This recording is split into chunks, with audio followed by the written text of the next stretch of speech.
Have you ever looked truly carefully at old photographs of the 19th century?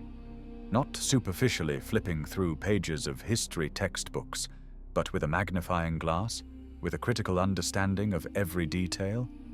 I am talking about those very pictures which are presented to us as documentary evidence of the era of great builders and industrial revolutions. Stop for a second and ask yourself one simple question that will destroy your entire worldview. Why do people in these photos look like random passers-by who have wandered onto the ruins of an alien, much more developed civilization? Why do their daily lives, their clothes, their technologies so flagrantly not correspond to the grandeur of the buildings against which they pose? We have been lied to our whole lives about who we are and where we came from. Official history is bursting at the seams. One only needs to pull out of it one brick of lies. And today we will pull out the most important brick. We will talk about why kings and emperors of the 19th century look like savages who have seized the empty palaces of gods. Look at St. Petersburg, at Paris, at Rome, or even at Chicago of the mid-19th century. What do you see? Grandiose structures with columns of solid granite, weighing hundreds of tons. St. Isaac's Cathedral, the Capitol, ancient temples which stand all over the world. Perfect geometry, the most complex engineering thought, stone processing at a level inaccessible even to modern CNC machines. And now lower your gaze. What is there at the foot of these colossi? Dirt, impassable mud, through which people trudge in bast shoes or rough boots. Horses, carts, manure, and a complete lack of sewage. Do you really believe that a civilization capable of carving from granite a perfectly round column 20 meters high and weighing 114 tons could not pave the street in front of its creation? This is cognitive dissonance, which historians try to gloss over with beautiful fairy tales about serfdom and ingenious self-taught individuals. Let's be honest. Before us is a picture of a post-apocalypse. People in photographs of the 1860s are not building these structures, they are occupying them. They resemble squatters who have settled into abandoned elite apartments. They hang their primitive signs tavern or bakery on facades decorated with bas-reliefs of incredible complexity. They insert crooked wooden frames into gigantic arched openings, which were clearly not intended for glass, but for something else. This is cargo cult in its purest form. Мы видим дикарей, которые нашли божественные артефакты и пытаются приспособить их под свой убогий быт.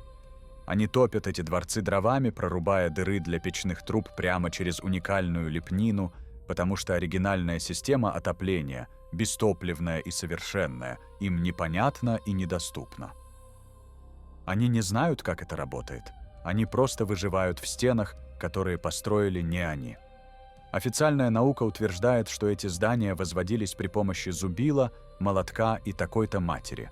Нам говорят, что мужики в лаптях на веревках затаскивали Александровскую колонну. Вы пробовали посчитать физику этого процесса? Чтобы поднять вес в 600 тонн, нужны не просто веревки и блоки, нужна сложнейшая логистика, нужны дороги, способные выдержать такой груз, нужны механизмы, следов которых нет ни на одной гравюре, ни на одном фото. Где строительные краны? Где заводы по производству миллионов кирпичей идеального обжига? Где карьеры, из которых изъяли миллионы кубометров камня? Их нет. На фотографиях того времени мы видим только готовые шедевры и людей с лопатами, которые максимум способны выкопать канаву. Этот технологический разрыв невозможно объяснить эволюцией. Это не развитие, это деградация. Представьте, что через 200 лет археологи найдут современный смартфон в руках у племени из джунглей Амазонки. Будут ли они утверждать, что это племя создало микропроцессоры, используя палки и камни? Именно это нам и впаривают историки. Они заставляют нас верить, что примитивное общество, не имеющее антибиотиков, электричества и нормального транспорта, создавало архитектурные шедевры, которые мы сегодня не можем повторить даже с нашими лазерами и атомной энергией. Но самое страшное не в том, что они нам врут. Самое страшное в том, почему они это делают. Ведь если признать, что эти здания построены не нами, придется ответить на вопрос, а куда делись те, кто их строил? И почему мы заняли их место? Вглядитесь в лица на старых дагерротипах. В них нет гордости созидателей. В них есть растерянность и страх выживания. Это люди, пережившие катастрофу. Их мало. Города на фото середины XIX века пугающе пустынны. Огромные проспекты, рассчитанные на трафик в миллионы, стоят безлюдными. Редкие повозки выглядят жалко на фоне широченных магистралей. Это города-призраки, которые только начинают заселяться новыми жильцами. Нами. Мы — потомки тех, кто пришел на пепелище. We are those very savages who put on tailcoats and top hats to appear more important, but never understood the purpose of the devices we inherited. And right now, I will prove this to you with figures and facts at hand. Get ready, because next we will go where official science is afraid to look. In the next block, we will analyze the technical impossibility of what is written in textbooks. You will see that mathematics is the main enemy of fake history. Let's cast aside emotions and engage dry, ruthless logic. Let's take a calculator and simply calculate what they are too shy to tell us in school. Let's take St.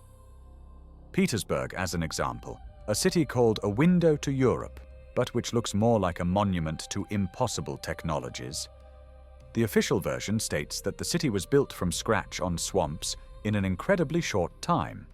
We are told that Peter the Great brought thousands of peasants, and they, standing waist-deep in icy water, erected the imperial capital. But let's look at the volumes. We are talking not about tens, but about millions and billions of bricks. To build such a number of buildings in the historical center, industrial-scale factories operating around the clock were required. For firing bricks, fuel is needed. A lot of fuel. If you look at old maps and engravings of the surroundings of St. Petersburg from the 18th and 19th centuries, you will see a strange picture. There are no forests there.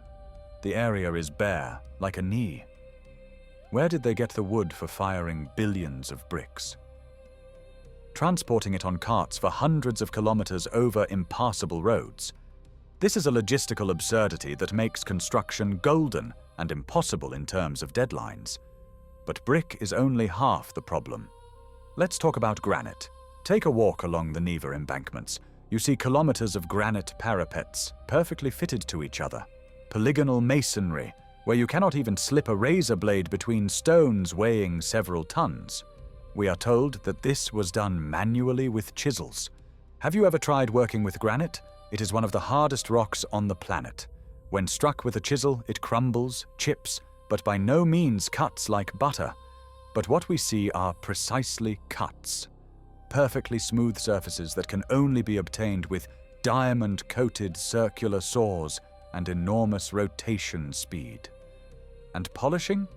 The granite columns of St. Isaac's Cathedral have a mirror polish. Manually, by rubbing the stone with sand, you will never achieve such geometry. You will get a wavy, uneven surface. Here, however, is a perfect cylinder. This is machine processing, lathes of gigantic sizes. Where are they? Where did they disappear to? Why do museums show us rusty saws and wooden mallets, claiming that these were the very tools used to create masterpieces that we cannot replicate today? Let's move on. The Tsar bathtub in Babolovsky Park, a bowl made from a solid piece of granite weighing 48 tons. Walls as thin as a shell, perfectly smooth. Officially, Master Samson Sukhanov carved it over several years. Can you imagine the material stress? One wrong hammer stroke, one micro crack, and years of work are wasted. To make such a bathtub, layers of stone must be removed uniformly around the entire circumference, otherwise the internal tension will tear the workpiece apart. It is impossible to do this manually. This is a technology resembling 3D printing or high-precision milling. But they continue to tell us tall tales about men with golden hands. This is an insult to our intelligence. They force us to believe that a handful of illiterate people, unfamiliar with material resistance, created engineering marvels. And now look at the ergonomics of these buildings. This is perhaps the most obvious proof that we live in someone else's homes. Pay attention to the doors in old mansions. Their handles are often located at chest level or even higher for a modern person.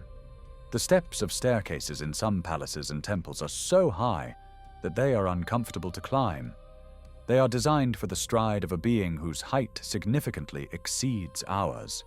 Huge arched openings, ceilings 5 to 6 meters high. Why? Try heating such a room with firewood in a harsh Russian winter.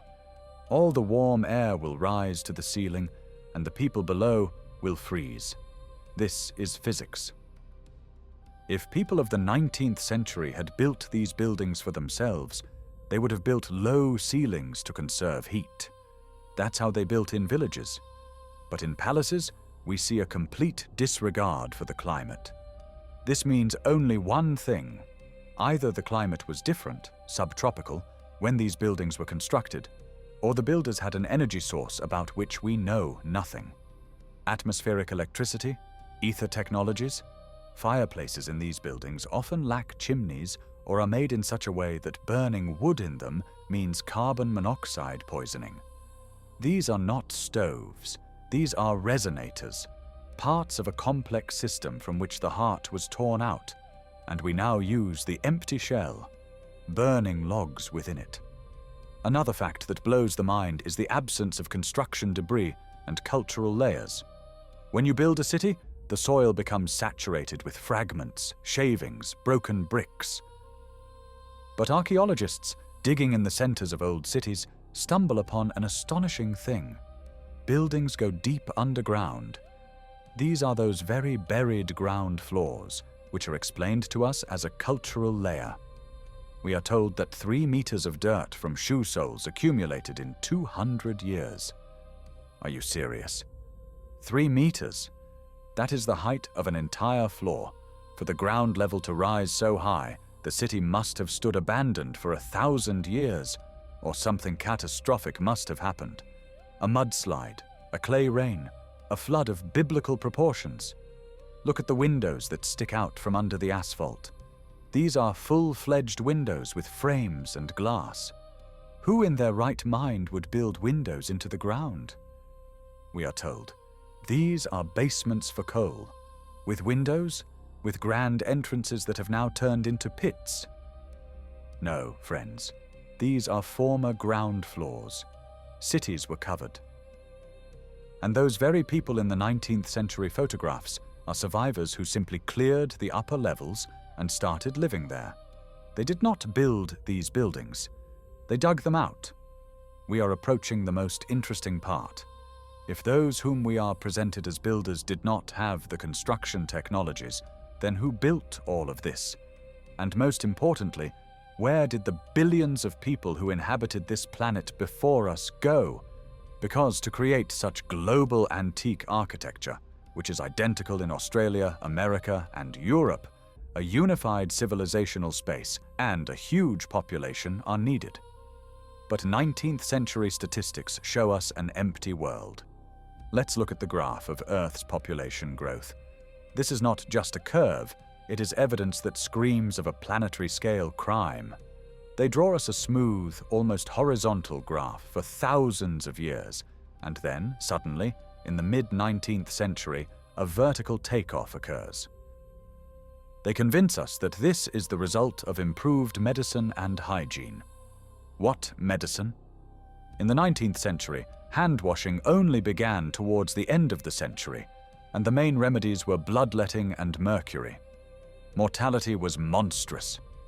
So where did this explosive growth come from? The mathematics of a biological species tells us that such doubling and tripling of a population in a short time is naturally impossible.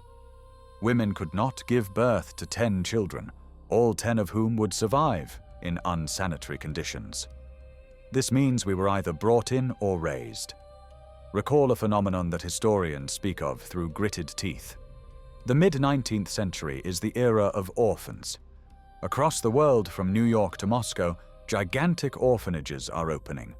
In the United States of America, so-called orphan trains circulated, transporting hundreds of thousands of parentless children to farms. Where did millions of children without adults come from? Where are their parents?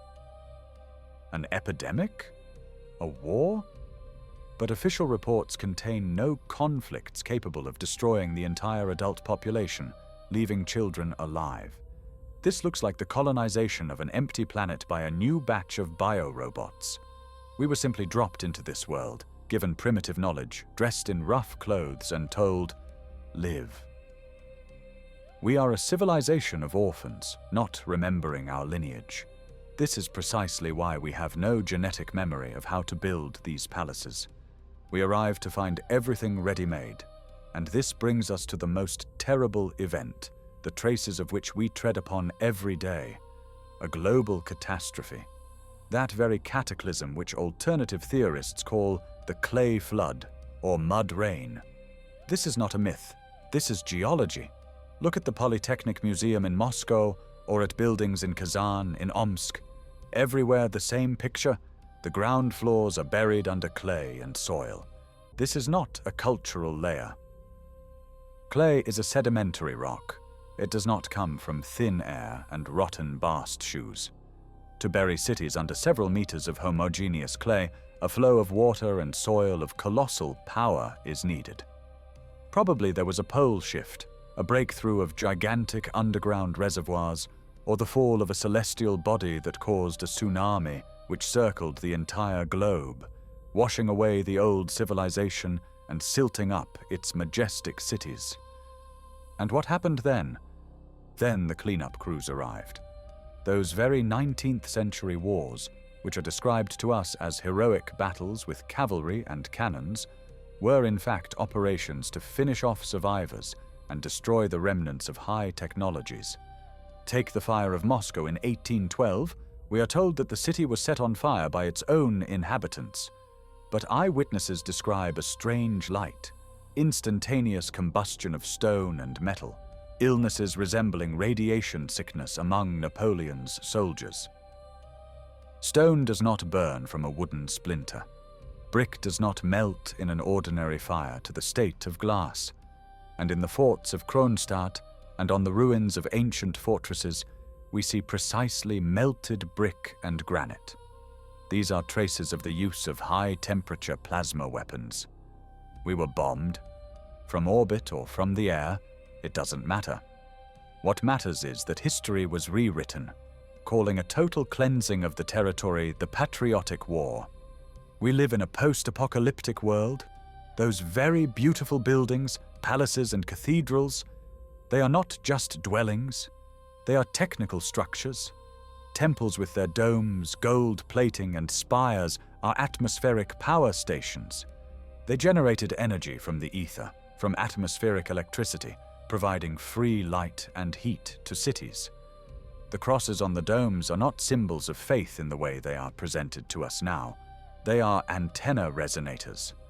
Look at their shape. They are diagrams. But after the catastrophe, the knowledge was lost or deliberately removed. The new masters of the world, those who seized power over the surviving savages, flipped the switch.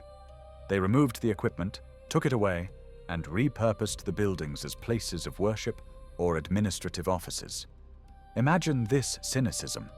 People were driven into cold stone boxes, which previously heated themselves, and forced to burn coal and wood, polluting the atmosphere. We were given hydrocarbon burning technologies, primitive, dirty, slave-like technologies, so that we would depend on resources. Free energy was forbidden. That's why 19th century fashion is so absurd. These corsets, crinolines, tailcoats, this is a cargo cult, an attempt to imitate images of previous masters without understanding the meaning of their attire. People suffocated in these clothes, fainted, but wore them because the elite commanded it. An elite who perhaps knew the truth but remained silent. We look at star forts scattered across the earth. Officially, these are fortifications for defense against raids.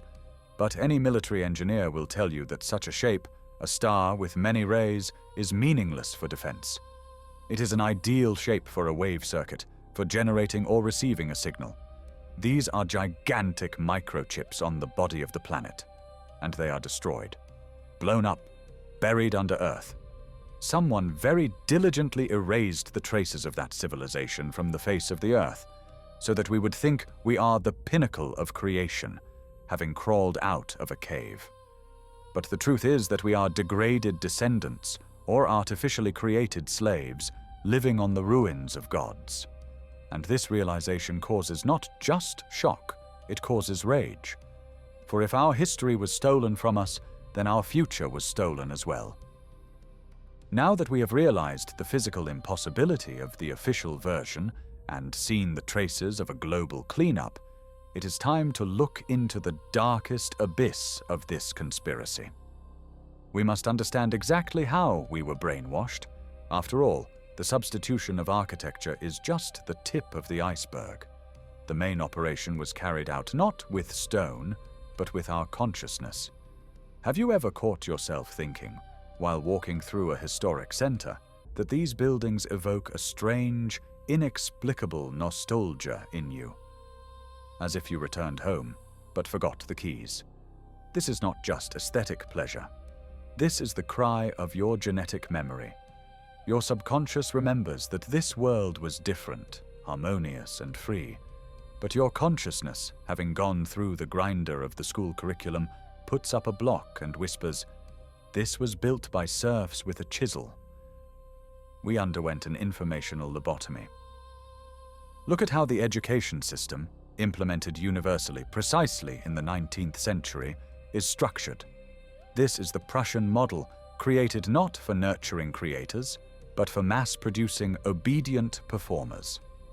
We are taught to memorize dates of battles and names of czars who perhaps never existed, but we are not taught to think, compare, and analyze. We were forbidden to ask the question, how? How did they do it? We are given a ready answer, genius. And that should be enough. Any attempt to doubt the official dogma is branded as ignorance. This is the Matrix's defense mechanism. The system protects itself, ridiculing those who try to awaken others. Recall the so-called World's Fairs of the second half of the 19th century. Paris, Chicago, St. Louis, Nizhny Novgorod. We are told that these fantastic cities of snow-white stone, with columns, domes, fountains, and electric lighting, were built from attention, plaster, and tow in a couple of months, only to be demolished afterwards. Do you believe this? Look at the photographs of these exhibitions. This is monumental antique architecture. These are hundreds of hectares of ideal development. And we are told that these were temporary decorations? No, this was a demonstration of the remnants of past grandeur before their final destruction. The elite needed to legitimize these objects so that they could then destroy them under the pretext of closing the exhibition. This was an act of ritual destruction of technologies. They showed wireless trams, moving sidewalks, faxes, and video communication back in the 19th century. And then all of this disappeared, only to be reinvented 100 years later and sold to us for money. We were turned into consumers of resources that used to be free. Electricity, water, heat, all of this was provided by the environment itself, tuned to the etheric fields of the planet. Palaces were machines for living, and we were relocated to concrete hives, disconnected from the source, and had meters installed. This is the essence of the Great Reset. To turn gods into slaves, make it so that we spend our entire lives surviving, paying a mortgage for a concrete box that will fall apart in 50 years, while next to us stand eternal buildings that we cannot even restore without losing quality. This is a mockery of us. Every time you pay for electricity, you pay a tax for ignorance, for having forgotten how to draw energy from the air, as the builders of St. Isaac's Cathedral did. Emotionally, it is very difficult to accept this. A feeling of powerlessness and rage arises. We were not deceived yesterday. We have been deceived for several generations already. Our great-grandparents already lived in this lie, and they passed it on to us as truth. The chain of memory was broken. Perhaps those very orphan trains were the moment of rupture. Children who do not know the past are ideal material for building a new society, convenient for the masters. They were given new surnames, new books, a new history, where man is an accident descended from an ape, and not the pinnacle of cosmic engineering. They instilled in us an inferiority complex. They tell us, look how people lived before. Dirt, plague, inquisition. But architecture says the opposite. Architecture cries out about the highest culture, about hygiene, remember Roman baths and aqueducts working for millennia, about incredible aesthetics. Someone is very afraid that we will remember. That is why archives are being destroyed. That is why libraries are burning. The fire at the Indian Library in Moscow, fires in libraries in the USA and Europe, these are not accidents. This is the cleansing of inconvenient books that might have survived. On paper, it is easy to rewrite history, but stone cannot lie. And that is why they so diligently restore old buildings, often covering ancient masonry with plaster, knocking off superfluous symbols, changing domes. They are reflashing artifacts. They are trying to erase the fingerprints of the real builders. But an all in a sack cannot be hidden. We are waking up. We are starting to see inconsistencies. Do you feel this? This feeling that you have been robbed. Not money was stolen from you. Your grandeur was stolen from you. They made you believe that you are small people, dependent on the system. But looking at these palaces, you must understand. Whoever built this was a giant of thought and spirit. And if you live here, it means their blood flows in you, even if dormant. We are the heirs of an empire that was erased from maps, but could not be erased from the face of the earth. We walk on the ruins of Tartaria, Atlantis, call it what you will. The essence is not in the name. The essence is in the level of development. And now, as the veil falls from our eyes, the main question arises. What should we do with this truth? Just be angry? No. This knowledge should transform us.